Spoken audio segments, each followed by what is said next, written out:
Bom, então vamos começar aqui pela primeira aula. A gente vai analisar a origem dessas forças e falar um pouco sobre carga elétrica. Os objetivos principais estão aí na tela para vocês. Aqui eu vou trazer o cronograma, né, para a gente ir controlando o ritmo, né, vocês principalmente aí, controlando o ritmo que vocês estão assistindo às aulas. Então, todo começo de aula vai ter um cronogramazinho aqui marcando para vocês verem onde é que vocês estão no curso.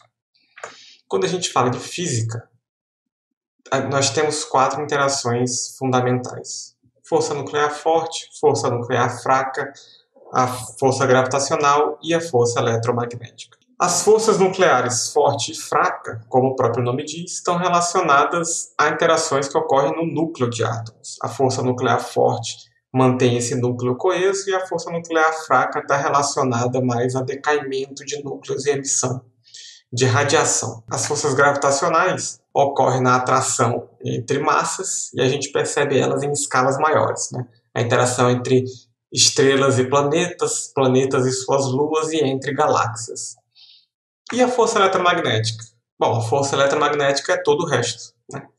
Então, o que não for força nuclear forte ou fraca, nem força gravitacional, tem que ser força eletromagnética, porque a gente só conhece esses 4. Então, essa é a importância de estudar a teoria eletromagnética. Todo o resto, todas as outras interações que a gente observa no mundo macroscópico e até no mundo microscópico, que não forem dessas outras naturezas, vão ser de natureza eletromagnética. Inclusive, a formação de moléculas. As ligações químicas elas estão relacionadas à interação entre os elétrons nas camadas dos átomos. Então, elas são, de fato, interação eletromagnética. A força elétrica ela é muito mais forte que a força gravitacional. E a gente diz isso baseado nas constantes que regem as duas leis de força. Então, a constante que rege a força eletromagnética é da ordem de 10 a 9, enquanto que a constante gravitacional é da ordem de 10 a menos 11. Tudo isso no sistema internacional, certo? Para a gente poder comparar. Mas a força gravitacional foi estudada muito antes, né? Um século antes, até mais que um século antes, por Newton, no ano 1600 e alguma coisa. E por que isso? Por que a gente estudou primeiro a força gravitacional se a eletromagnética é muito mais intensa? Isso tem a ver com a natureza da carga. Eu posso, em um objeto, acumular cargas de 2 tipos diferentes, cargas positivas e cargas negativas.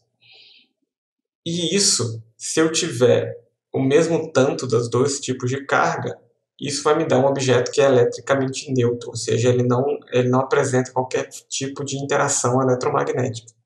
Já quando a gente fala de força gravitacional, não existe massa negativa.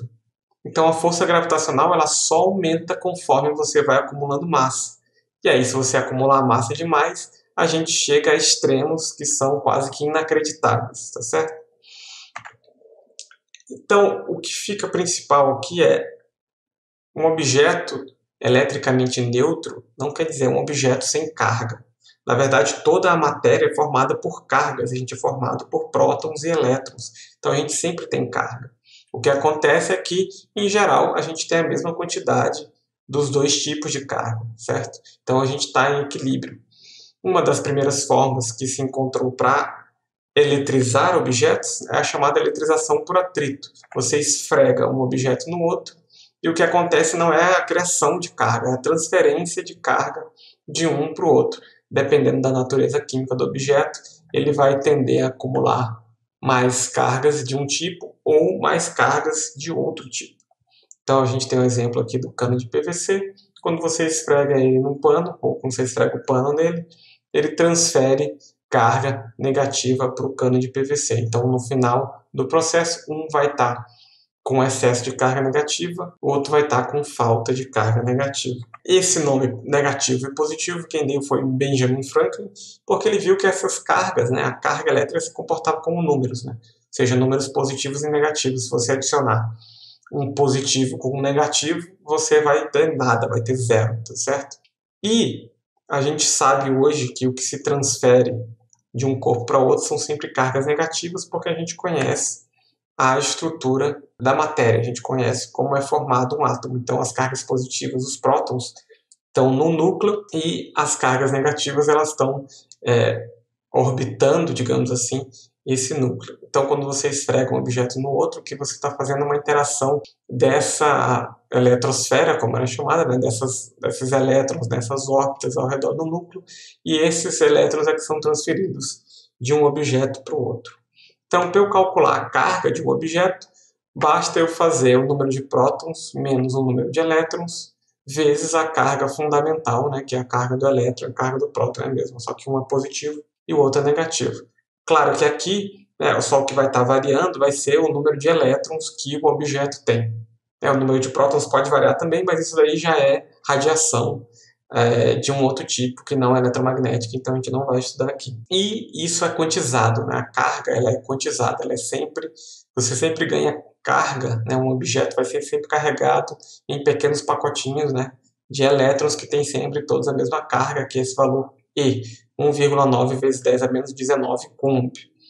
Tá? Então tudo sempre tem valores múltiplos dessa carga, com exceção dos quarks, mas isso é outra história. Então, a gente fica por aqui. Não se esqueçam de acessar o ambiente virtual de aprendizagem, fazer a tarefinha que tem lá, que ela vai dar a presença de vocês nessa aula. Até a próxima!